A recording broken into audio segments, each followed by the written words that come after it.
The wood bison became a target for European hunters. They were wanted for their valuable dark, shaggy fur and sometimes for their fresh meats. The wood bison population was soon devastated, and it was not until 1922 that the Canadian government finally took a stand and set aside a huge area of northern land as Wood Buffalo National Park. Millions of beavers lived harmoniously in the taiga. However, beaver pelt hit the trading market. Beaver pelts were highly valued by European hat makers. People would trade beaver pelt for manufactured goods. Therefore, beavers were hunted to near extinction. Limits on trapping beavers have been imposed on hunters. Yet, it is predicted that beaver population will never return to its original state. Health risks. Pollution is a health risk in the taiga. This includes the gas and oil expansion, which can cause problems to your respiratory system. Waters from rivers are sometimes poisoned with mercury from factories. Also, some trees may have poisonous toxics due to acid rain. In order to prevent issues, it is vital for the tourist to not only drink the water offered by the expedition and to not touch anything without our approval. Try to wear gloves and long clothes for further protection of your skin to acid rain and poisonous gas.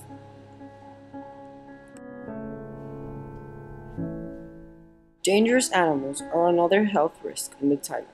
The taiga contains several dangerous animals and some are carnivores. However, this is not a zoo, so they are not caged. So, in order to protect from dangerous animals, you'll have to stay within the boundaries the expedition has established. You cannot wander off alone, and if you do, you'll be returned home. We take people's safety very serious. Frostbite. Frostbite is another health risk in the taiga. It will occur if you expose yourself to extreme cold, which injures your body tissues and can lead to gangrene, or death and decomposition of your body tissues. As a result, it will be vital for you to bring all the supplies listed before to protect yourself. If possible, bring a lantern for more heat. Extreme weather events. Extreme weather events is another health risk in the taiga. The climate in the taiga is very cold, since it can reach up to -65 degrees Fahrenheit or -54 degrees Celsius in the winter. Besides the cold weather, winter nights are long, just like summer days. Also, during the summer, the taiga fills up with millions of insects. A way to prevent the extreme weather events is to bring all the supplies listed before, including repellent and long, thick, furry jackets, gloves, hat, long pants, thick boots, and even chapsticks for your lips. Global importance. The taiga is globally important because it filters millions of liters of water. It stores a large amount of carbon. It produces oxygen. It rebuilds soil and restores nutrients. And bogs and marshes provide a habitat for a large number of species, from fishes to birds. First Nation communities, birds and wildlife rely on the boreal forest for survival. It stores more carbon than any other land-based ecosystem, shielding us from global warming. If we pollute, then we have no boreal forest. No boreal forest means no oxygen. No oxygen means no humans.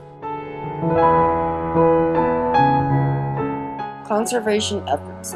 Many nations are taking direct steps to protect the ecology of the taiga by prohibiting logging, mining, oil and gas production, and other forms of development. For example, in February 2010, the Canadian government established protection for 1,300,000 square kilometers of boreal forest by creating a new 10,700 square kilometer park reserve in the Mealy Mountains area of eastern Canada and a 3,000 square kilometer waterway provincial park that follows alongside the Eagle River from headwaters to sea.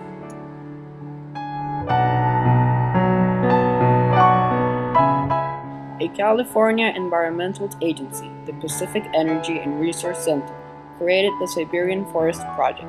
This is a joint U.S.-Russian effort to mobilize environmentalists in a campaign to stop the assault on the taiga.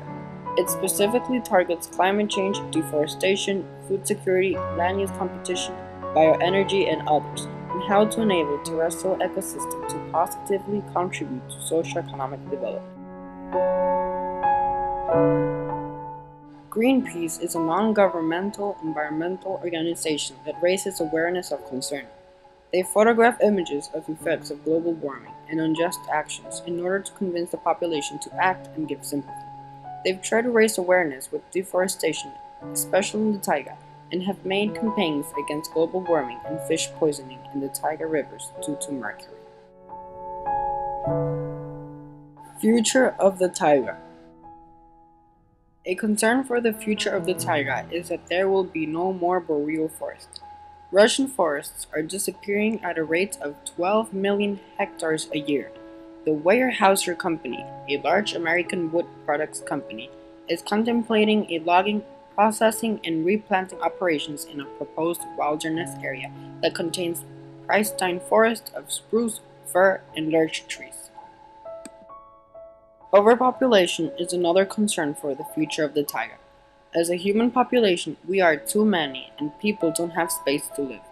As a result, people have already started triggering fires within the taiga to tear down and destroy the animals' habitat so they can build their houses.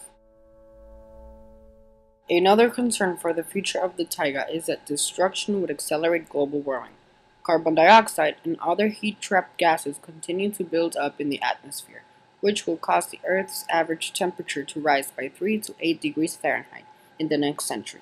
The forest constantly removes carbon dioxide and replaces it with oxygen. Without it, more carbon dioxide will be within our atmosphere and global warming can increase.